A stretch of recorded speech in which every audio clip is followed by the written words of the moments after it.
Okay. So welcome to the Blue Incubator.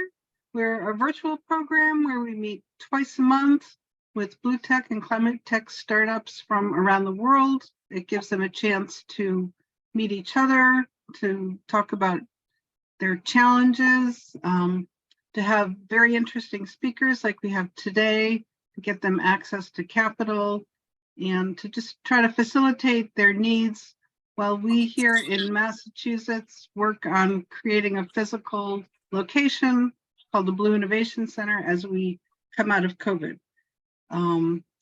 So first off, we will go around the room with the startups. We have 5 of our startups are here today, and just ask them to speak for a minute or two about their program. They can put their contact information in the chat, but I'll also be sending out the contact information for the startups as well as our presenters' slide decks to everybody here afterwards. So without further ado, if everybody could mute too, except for the folks that are speaking, that would be great. I'm not sure who George is, but George, if you could go on mute, that would be excellent. So we'll start off with Peter Hamilton from BioVert Protein. Peter.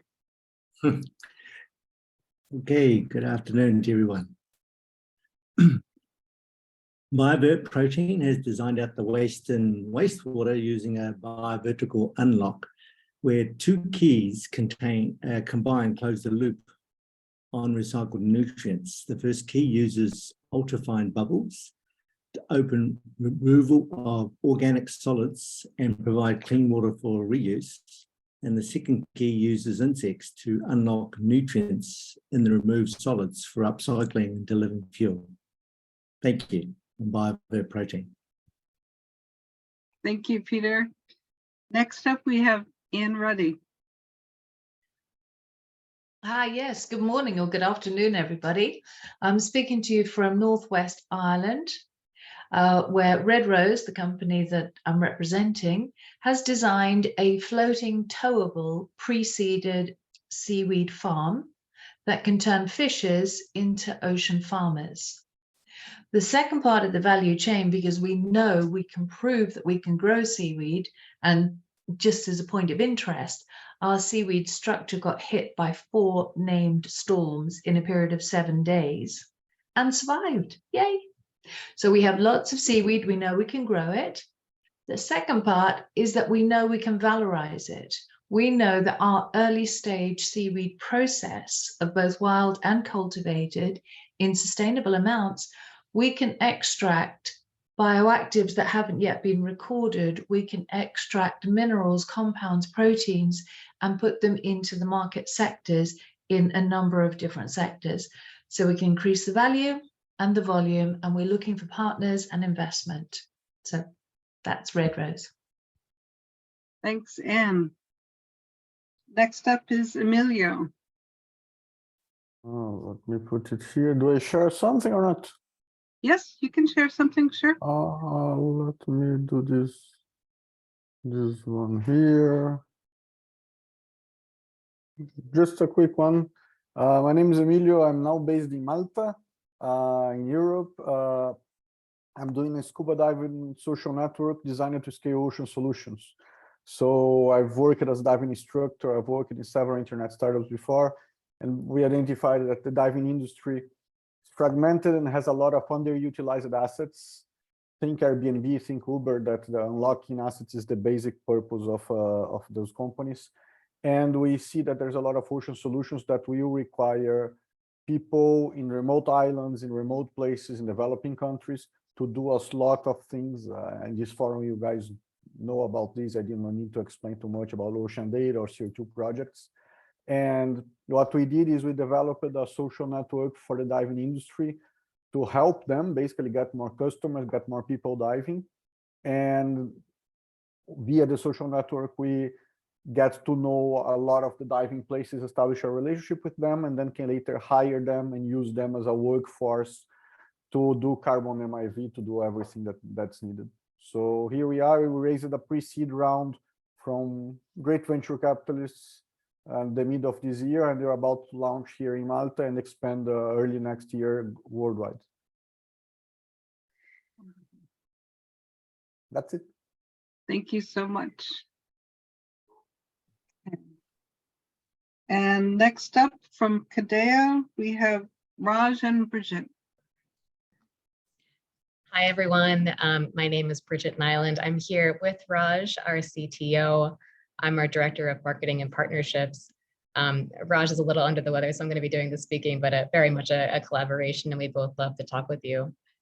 I'm going to go ahead and share my screen as well, just to give a visual of what it is that we're working on. But effectively at KZO, what we're trying to do is eliminate single-use plastics from beverages.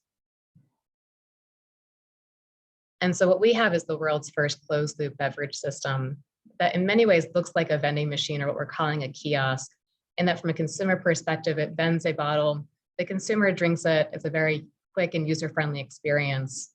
But unlike a vending machine, in the back end, the KZO system washes, sanitizes, inspects, and then refills for the next consumer as it goes forward. So really a package-less system for beverages. A little bit about the team. We're a small team, but very ambitious with looking forward as we go forward here. We have a utility patent submitted. We're doing our first revenue generating pilot right now with a semi-autonomous unit, and our fully autonomous prototype expected next year. We're looking for our first deployments in industrial areas and with the military. And then specifically, we just received an SBIR grant through AFWorks, and we're actively looking for Air Force use cases. And so one kind of immediate asks, if you have any connections with the Air Force or any areas where you think it could be a good application, please reach out. We'd love to talk to you. It's great. Thank you. And congratulations on that SBIR. Thank you. It's We're very no easy excited. feat. It's not. We're very excited about it. And last but not least, we have Quantum Way from Harmony. So, Hello, everyone. Nice to see some familiar faces and some new faces as well. I'm Quantum, CEO of Harmony Desalting. We're commercializing batch reverse osmosis, a desalination process developed at MIT. Batch RO is the most energy efficient way of desalinating water, and it's also has anti-fouling and anti-scaling mitigation. So we think it will also be the most robust process possible as well. We just completed a successful pilot at the Yuma desalting plant in Arizona. That was a technology bake-off out of 5 different technologies operating on the brine from that plant. We won the grand prize from that challenge run by the Bureau of Reclamation. So really excited about that. And now we're looking at building larger pilots and testing out the technology and commercial applications. We're looking at mobile wastewater treatment units, seawater desalination and treatment of mining wastewater, and also particularly looking at integrating our process with solar energy. So looking for investors and partners. I'll drop my information in the chat. Feel free to reach out. Thank you. thank you so much, Quantum, and congratulations. That's really excellent news. Very exciting. Thank you. Okay. So now I'm going to turn it over to Phil and Kostas and Andy. I think I'll ask each of you to introduce yourself as you go through your presentation, or 2 presentations actually, right? And then at the end, we'll start with some Q&A and hopefully get a good, robust conversation going. So should I go ahead and share the screen now, Judith? It's all yours, Phil. All right, Turn it let over me to see if you. I could do this without screwing up. All right. Now I gotta say play from the beginning. How's that look? That looks great. Okay, good.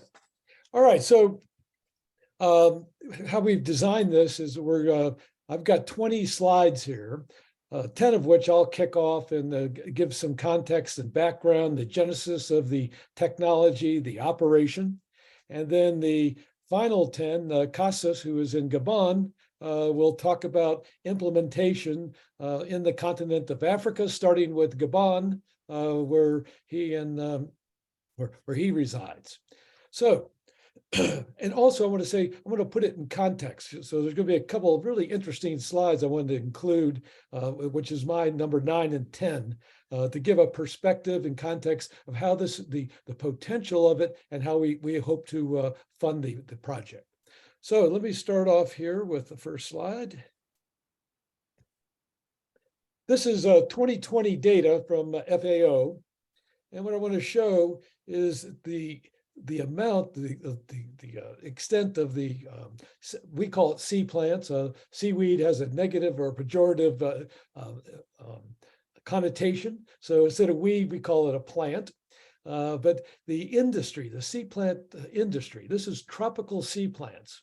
I discovered last year while doing a gig for the Inter-American Development Bank in Belize in the Caribbean, that it started back in the 60s in the Philippines, and it's now a $10 billion industry for hydrocolloids, different types of food ingredients, and it's still artisanal. I was absolutely astounded to find that after 50 years, that the industry still does it, what you see in the background there. They have long lines. They do it in the intertidal area. It's not automated, and nothing has changed in 40 years, many decades. So I came up with an idea that I wanted to bring it into the modern era. So that's the genesis of it. And this was only 1 year ago.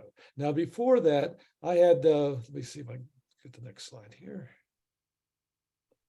I had a background in mariculture.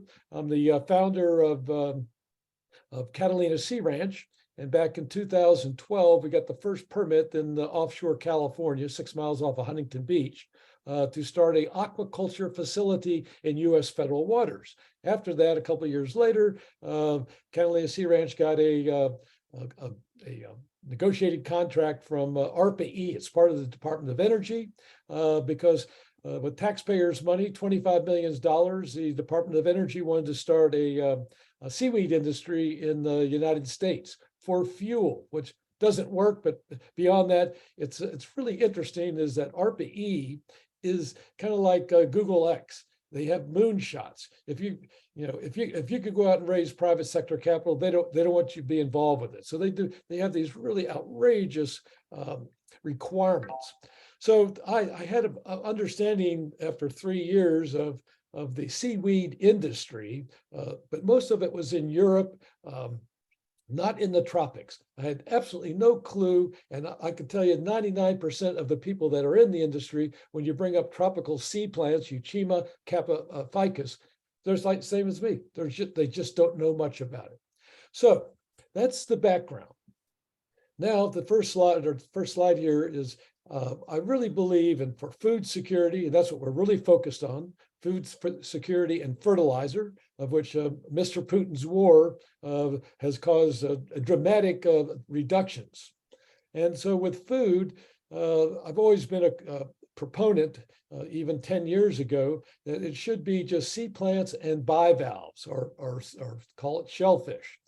It's the low on the food chain. You've got a lot of nutrients. It's not controversial. When you get higher up the chain, fish farms and so forth, you've got these issues about food conversion ratios, pollution, et cetera. So we really like low trophic mariculture. There we go. So talking about that, the shellfish is, well, actually mussels is one of the most perfect foods. With our project in Africa, maybe in the Caribbean in the future, all tropical areas, the sea plants that I mentioned, the euchiminoids and the, which is a Kappa ficus and Euchima, they'll grow 20 degrees north and south of the equator. So it has to be a tropical area. And shellfish do as well. But the amount of nutrients in the two plants, they complement one another. And we just think it's a great opportunity for feeding Africa and also producing fertilizer as a result of the conflict in Ukraine. I'm going to make a real quick mention about oysters. That's something we're going to look at in the future. However, a lot of experience with oysters in the past, and it takes about twice as long to come to harvest. But more importantly, they get diseases. Mussels don't get diseases. They're very hardy. So we're going to start off with sea plants and mussels in Gabon as a pilot project, and then expand. So the big idea here is in 2010, I teamed up with some engineers and at large called HDPE manufacturer, and we developed a cage, a fish farming cage, but it would be submersible because we were looking at tropical areas in the Caribbean where we were going to start. And the first question by any investor, whether it be the public sector or private sector, is, Phil, how do you want us to invest all these millions of dollars, and then here comes a hurricane and wipe out our investment? So the answer was, we'll submerge it, use these, well, let me wait till I get to it, but a submersible fish cage, of which we subsequently, just in the last year, we've changed to, instead of growing or cultivating fish, it would be used for sea plants and for shellfish, namely mussels, in the tropical areas of the world. There we go. Just have to. So this is the experience. This is a little illustration of Catalina Sea Ranch and growing mussels. We actually had a permit for Macrocystis, giant kelp. We grew that for a short period of time. Again, the purpose of that was to be through for a grant with the Department of Energy. But that was to make fuel, which it doesn't work, or it is not competitive. There's other things that you could do with sea plants, like for food and other sources, but not for biofuels. But we learned an awful lot from that grant. So this is the technology, and I might have a hard time reading it, but I could go through it. So the concept here is with those cages have sea plants in them, and they're offshore. This structure, what you could do is take it has valves in it, and when a hurricane or a violent storm, typhoon in most areas like the Philippines, when you got 2 or 3 days notice, you open up a valve, the water goes into the big pipes, they're 10 inches in diameter, and it submerges it. And in the ocean, as you go down in depth, the ocean energy is exponentially reduced.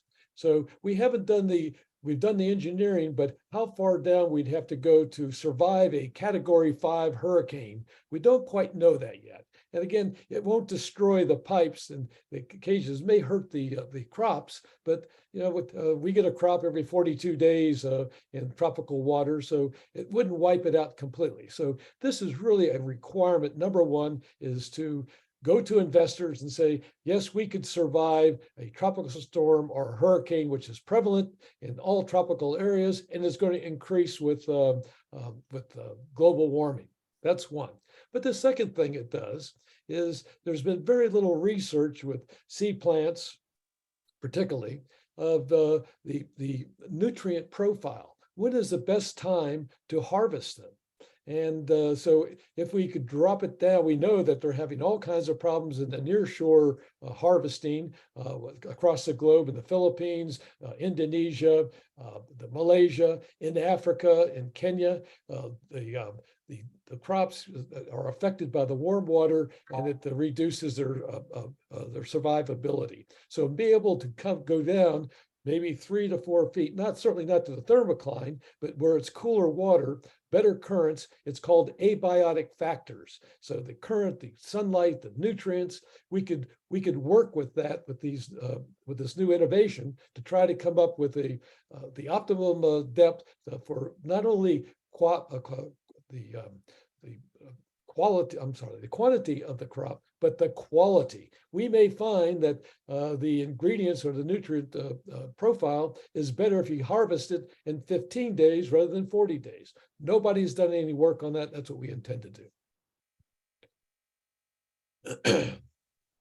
So this is just what I spoke about. The main thing is survivability and growth and the quality of the crops as we bring it down. So the next thing is that we're going to be, well, let me go back. Oops, hold on, jumped ahead here. In addition to this illustration, that has the sea plants, we're going to be draping mussel ropes underneath it. So we'll have the combination of the two. That was a slide about the IMTA, which the two different species, they're synergistic because one's organic, one's inorganic take up, and they have better crops, better production. So that's kind of the background of how I got involved with this a year ago, changing the fish cage that was designed back in 2010. Have a revival of it to redesign it for both sea plant rather than fish farming, for sea plants and for mussels, and to feed Africa because of the war in Ukraine. Now, last two slides are a little bit different. Oops, sorry. What did I do there? Whoa. What did I do there? Oh, here we go. I got it.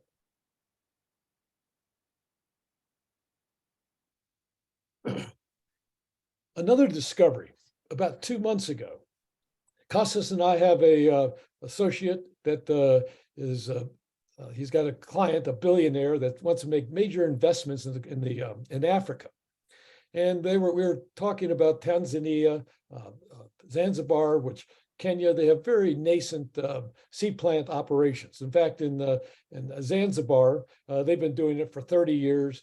It's the same thing. It's very artisanal. They have, what's really interesting, there's about 50,000 sea plant farmers, and 85% of them are women. And since it's an Islamic country, they're in their burqas waiting out into the tidal when the tide comes that goes down. And then they tie these propagules on to seed them. And then about 30, 40 days later, they go out and they untie them again. It's called the tie method. Very, very, it's loaded with drudgery. So going back to why I'm bringing this up about the transition fuel, 2 months ago, I had no idea about the amount of resources in Africa. Started studying it, and I'm not talking about terrestrial resources like gold, aluminum, bauxite, etc. I'm talking about the offshore petroleum resources. I'll let Kostas tell you about his background in the petroleum industry. That's how he ended up in Gabon. But what we found out is there's over $100 billion of investment right now in Africa, and most of it's going after natural gas. These data here show back in 2015, the natural gas is being produced. But what I'm going to show you now, which is really incredible, is LNG. The amount of money that's going into converting natural gas into LNG and transporting it, again, promoted by the driving force is the supply or lack of natural gas in Europe and across the globe as a result of Putin's war. But I found this fascinating, and I wanted to share it with you all, is that this is the potential for coming up with a new technology, a new, not technology, but a methodology for having carbon offsets. You've heard of carbon credits. We won't get into that much. We think there's going to be a big transformation with the carbon credit, the voluntary carbon credit industry as a result of the COP27 that just ended on Sunday. Lots of issues that are coming out. And we're not a big proponent of credits, but I think this is what is going to drive the market because of there's so much natural gas, which is going to be converted into LNG. And it's just a huge industry for Africa to have resources and capital to fund their development. As I think the last slide shows there that in Africa, it's about 1.3 for the continent itself, 1.3 billion people. And 600 million don't have access to electricity. It's just, it's amazing. So I think having these offshore resources, the LNG market that's rising, most people don't know about it. I'm absolutely fascinated about it. I'm very encouraged about it. one fact is that I found out that really changed my mind. And I'm a real environmentalist. I started off in the 80s with the wind turbine operation, but I'm looking at the capability of converting to renewables.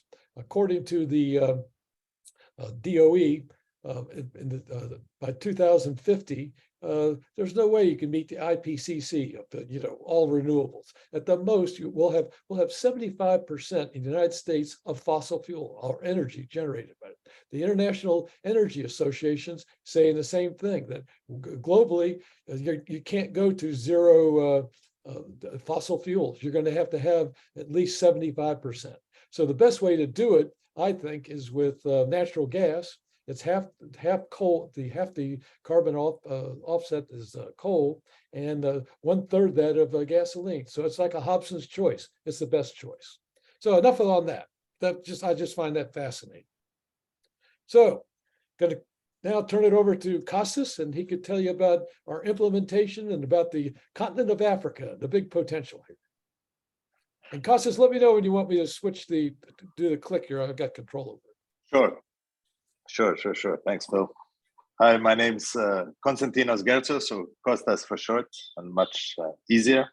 I'm Greek and British, born in Switzerland, studied in the UK, then finished my PhD in France. I'm a trained oceanographer, but as Phil said, I switched. I went to the dark side after the PhD because I wasn't going to go into academia, and went into the commodity trading business, but primarily oil and gas. And that's actually, I always ask myself, why? Was it for the money, for this, for that? But in the end, what it did is it brought me to Gabon. And in fact, then COVID happened. And while I was under COVID, it gave me a lot of time to think. And Gabon and Africa in general, I think, has the capacity, basically the power to bring you back to your roots. So I had a lot of time to think about what I'm doing, why I'm doing it. And I could see this vast expanse of the sea in front of me, which was just empty and pristine and beautiful, and thought there must be something one can come up with. Then I learned more while I was here as well about all the work done in the forests, protection of the forests by the late President Omar Bongo had started already this act of creating all the natural parks. And of course, while I was studying, everybody had all the environmentalists, and that's, very important to have protection of the environment as a first step to stop, destruction, and then somehow find a middle ground. And I was thinking, what kind of middle ground can one find where basically everybody can be included in managing their resources? And so this is the question now, why Gabon? In fact, firstly, obviously, because I'm here, but secondly, it's pristine environment, and also I deal with sea plants. It's a perfect growing environment because, as Phil says, it's a tropical sea plant, and there's relatively little known compared to a lot of other species. And so the real interest, combining being here and the environment, and also Gabon's tradition in the environment, therefore you weren't preaching to deaf ears because they already banned the export of raw logging, for the forests, they protect the elephants, all the work of Minister Lee White, who's a Scotsman in origin, but now Gabonese, and who has led, let's say, the ministry to such successes, such as now at COP27, and making the world recognize the carbon credits from the sequestration from this ancient rainforest. So all these factors basically combined brought upon this pilot project. But also importantly, I have to mention is the people here, who are not only very friendly, but qualified and, relatively good level of education, but also a will. There's both, let's say, will at the people level to diversify into new domains away from oil and gas, away from just forestry management or mining, and into something new, but also political will to basically specialize people into certain fields, and so combining all these factors together, we can go to the next slide. to get this pilot project going. Here we have a map of basic existing cultivation of sea plants in Africa, and as I mentioned, Tanzania is the leader. In fact, they're very advanced. But you see, and initially we did think of artisanal farming in Gabon, but I think the key in Africa now is if you can combine, cutting edge technology, such as the submersible cages, and also now Ocean Aero, which Andy's going to talk about afterwards, which is almost the key to everything. And you can combine highly, high tech and increase productivity, but not, you see, the fear, for example, in Tanzania is or artisanal farmers is they'll lose their job or they won't. But in fact, no, you'll raise people up a level to be, if they want, of course, to be highly specialized, highly skilled, and also increase their, increase wage conditions as well, because everybody has a view of, obviously a poorer country has, a cheaper workforce. Less, you need to, the key is to raise the bar. Let's say, and you can raise the bar with sharing specialized skill sets. So you can go to the next slide, please. So yes, in fact, back to Gabon. In the Gulf of Guinea, you'll see from the map before, it's very, it's very sparse in terms of sea plant culture. And in fact, our kind of combination of technologies would be a first in any case. But the whole plan was, the whole plan is to, with our pilot, is essentially to validate, to validate the purpose and usefulness of the technology, but also the data, you see, and give a new data set to tropical sea plants. You see, we have the equator going through Gabon, for example, and we selected different sites that are in different oceanographic conditions. Towards the south is heavy upwelling, which will be ideal for the mussels. In the north, it's shallower a bit, especially at one site on the border with Equatorial Guinea, which is shallower but warmer and very rich in nutrients. So we can go to the next slide. So as you see a bit the map here, so in essence, in doing the pilot in Gabon, we're going to, we want to scale this out to as many African coastal countries as possible. There's 38 in total, so we say the other 37. And we're going to do it from Gabon. The main, our main, I have to remember what's the next slide. 1 second. Yes, we can go to the next slide. Yes, the main purpose, as Phil said, initially we thought about fertilizer because of the prices of fertilizer. And obviously we know that it's, biofertilizers are more of interest than, mineral-based fertilizers. But in real essence, it comes to the same as the discussion for biofuels. If something is fit for human consumption, the priority should be for food for human consumption or indirect human consumption. It's going to go into animal feed or chicken feed, and of course for certain animals that can reduce methane emissions, which is very which is an important factor. But obviously the priority is food, because you're always going to come to the argument as to why you didn't do something else. And this is why we are aware of carbon credits, carbon sequestration, but food is the priority. And for the government here in our discussion, so we are we've done a lot of work on the ground with different organizations. You'll see on the next slide. But in essence, we're in league with the Ministry of the Environment, who want to take the lead and said we want to go a next level after just protecting the environment and look at managing. Our pilot project will go under management of the environment and how we can actually extract some value, but always being in a balance with the environment around. So the main priority, after food, is obviously here for the country is jobs, and that's where we have an inclusive strategy. We want to include as many people as possible. We want to replicate the example of Tanzania, with a high level of women working in extremely high, 85% is still mentioned, level of women working, but also increase, education. And above all, our pilot includes a capacity building. So we want to send people abroad, we'll send people to the special, learn the skills and bring them back, and then actually export those skills across the African countries to train more and basically multiply. Because the main reason in this chart, as you see here, is we've actually calculated. See, we look now at this, at our sea plant growing model, a bit like farming in the ocean, like farming on land. In essence, land is limited, right? Land, especially in Africa, if it's forested land, it needs to be protected,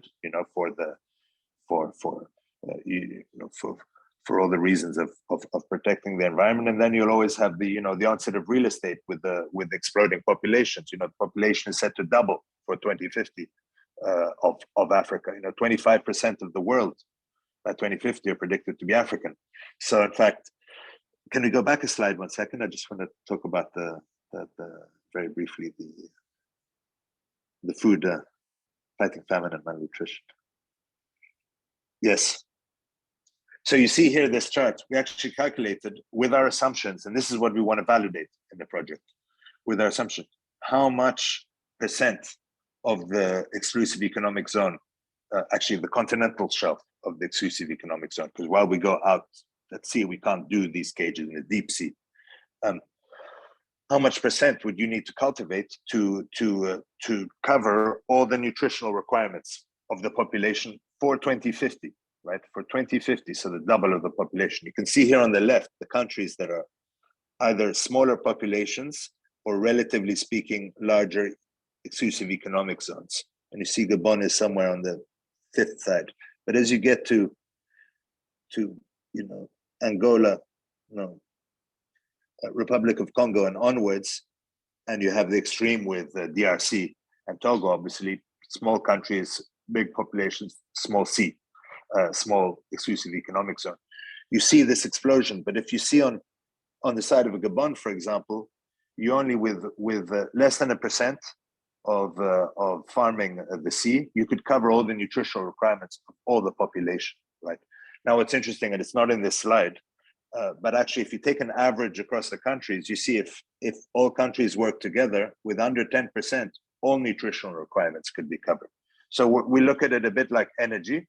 It's not, we're not saying, forget everything and just eat sea plants and mussels, because everybody will get sick and tired of it. Although there's many things you can do, as have been mentioned by other speakers before, from biostimulants and products from it. But essentially, it should take its place in the food basket, right? So we don't know yet what estimate of the portion should be, but this is really the key driver for us in our project.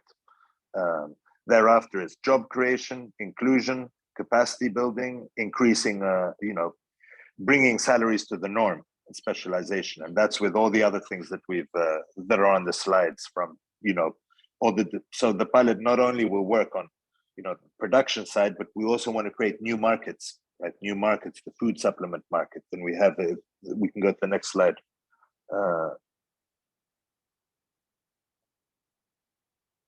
Sorry.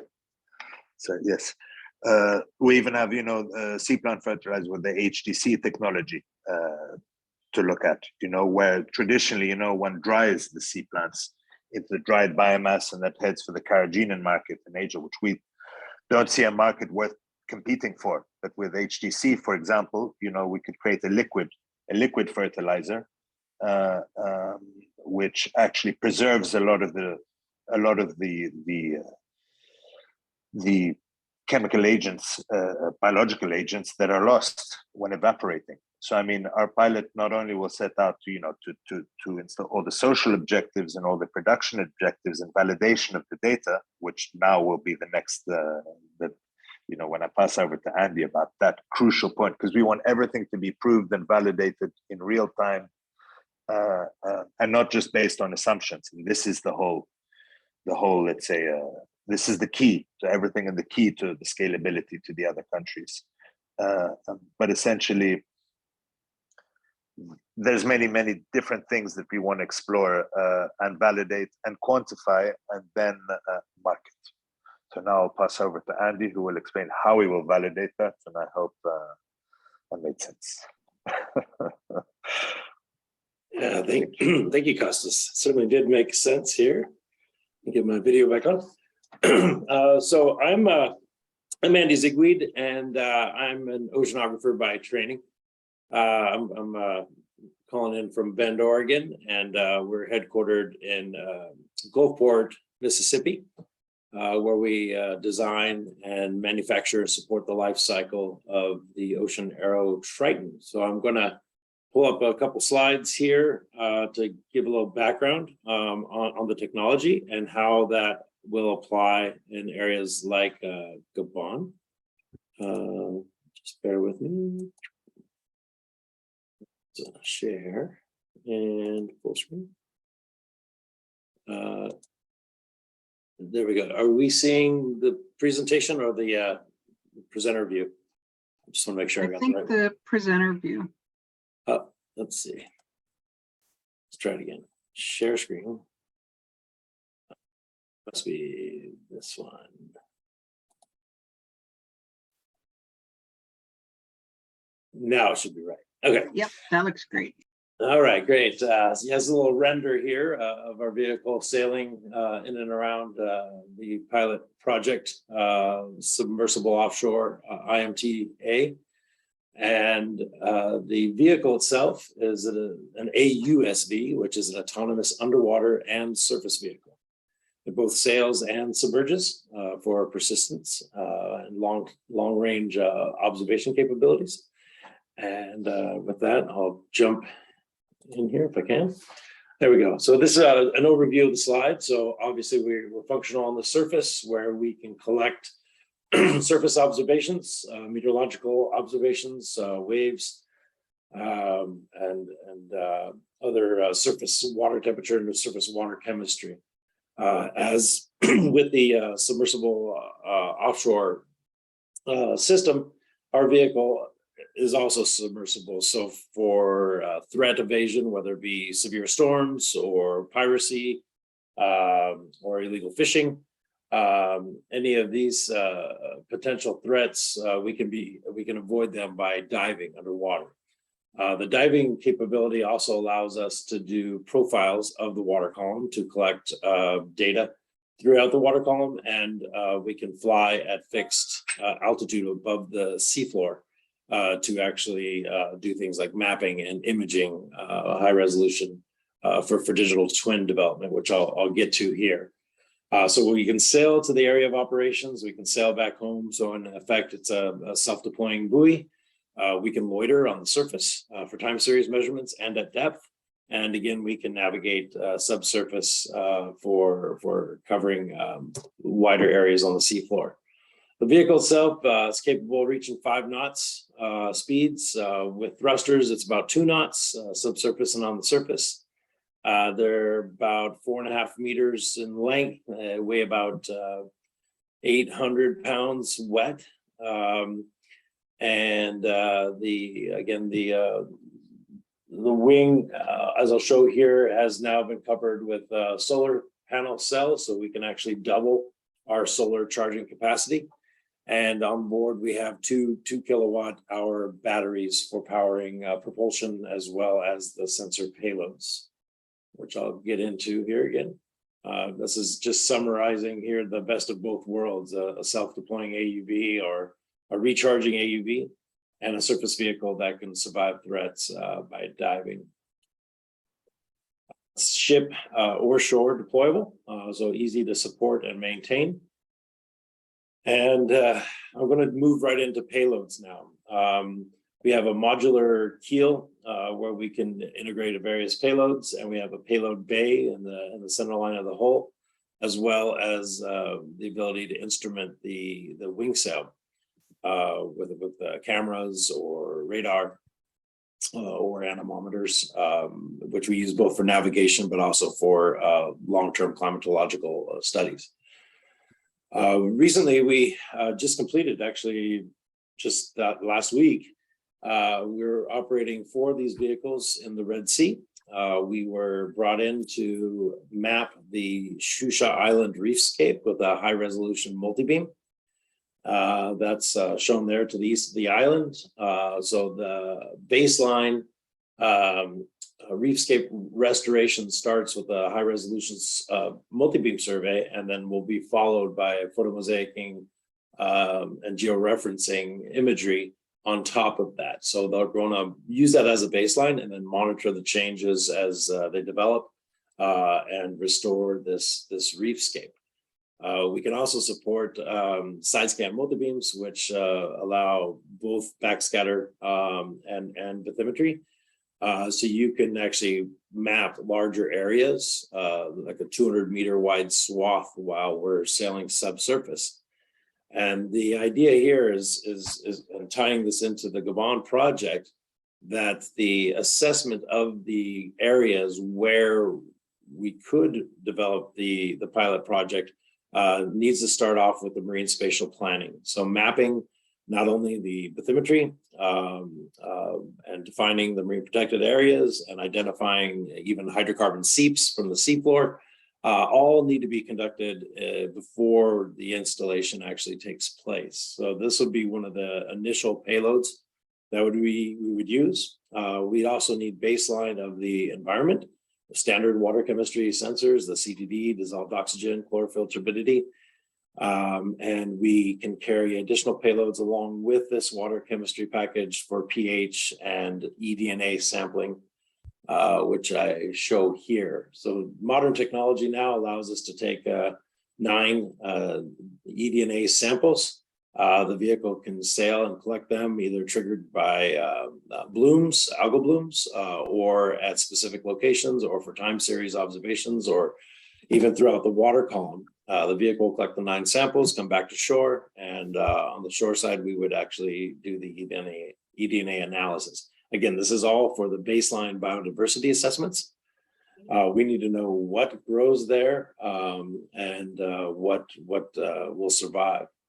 And on that, the next payload that I want to feature here is a high-resolution multispectral color LiDAR imaging fluorometer. So it has 3 frequencies of chlorophyll or fluorometry reflectance. It has a LiDAR on board and a true color camera system. And what this will do, in addition to coral identification and health of coral monitoring, we can actually identify the species and types of algae, macroalgae, that is actually native to the coastal environment. So once we gathered this information, this would all be pre-installation of the pilot project. We would then switch more to the monitoring of the water quality for the health of the system, the data to back up the health and changes in the system through the development. And we can continue to monitor other changes like the fish stocks. We can monitor with different frequencies, different, whether it's bait fish, whether it's pelagic species. We can continuously do stock assessments throughout the coastal areas, in addition to the water chemistry. And all of our communications can be done over satellite, of course, but you're very limited in bandwidth. Using the Silvus branded technologies, radios will allow us a high resolution or high bandwidth ability to not only command control the vehicles, we can actually stream the data back to shore in real time. We really focus on open data, so all data is owned by the facilitators of the project and the stakeholders. We don't repackage that out. We don't run mission as a service as some other USV technologies do as well. And for these environments, again, throughout the surveying and the baseline mapping of the environment, we can also provide the patrolling of the marine protected areas that are already established, not only with the acoustics signatures of vessel traffic or fishing winches. We can identify where they are. We work with partners at Skylight, part of the Allen Institute for AI. They will direct our vehicles to areas where there's vessels of interest, and we would be able to sail up to them or approach them at snorkel depth to actually identify and monitor their activities through radar. Again, here is the solar wing, which adds another 175 watts peak to our charging capabilities. And also shown here is a marine radar. So in addition to the acoustics, we can detect via radar, as well as cameras. We have high resolution 360 cameras and zoom capabilities.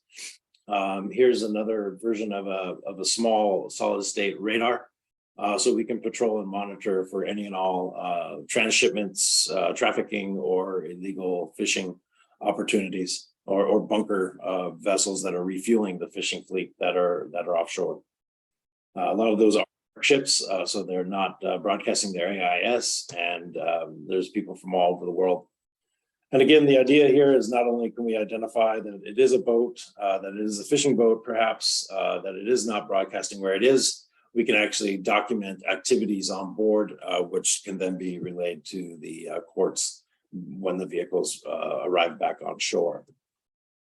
So that's a very, very quick overview of the technology itself and how it applies to areas like Gabon. It's a very, we're payload agnostic when it comes to it. The Bear vehicle can have payloads that can switch out over the life cycle of the project. While you're mapping in the very early days, you might want to switch to monitoring or water chemistry. And that's the end of my quick slideshow there.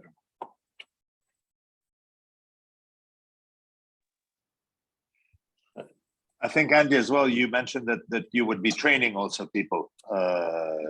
You'll be training people to fully operate these vehicles autonomously in country as well. That's right. Yeah. So we have a kind of a use case where we've shipped 2 vehicles to Korea. We are providing that training currently in the Red Sea region in Saudi Arabia. We've had a man on the ground training up local technicians on how to operate and maintain the vehicles, and completing this very first survey. They have a hydrographer on their team to actually take in that data and do the processing. So the idea is that we'll train the local workforce in the maintenance and operations of these vehicles, how to switch out payloads, how to calibrate the payloads, to sustain operations. And being new technology, we are a startup, and you know, there's obviously evolutions of the technology and continuous updates of the software and the control packages, and even the payloads and sensors that we use. So we continuously support our end users in country as needed. Well, great. I just want to say thank you to all 3 of you. I think what's going to happen at this point, we're going to stop the recording so that we can have an open conversation. And traditionally what we do is we let the startups from the Blue Incubator ask the first question. So I'm just going to stop the recording.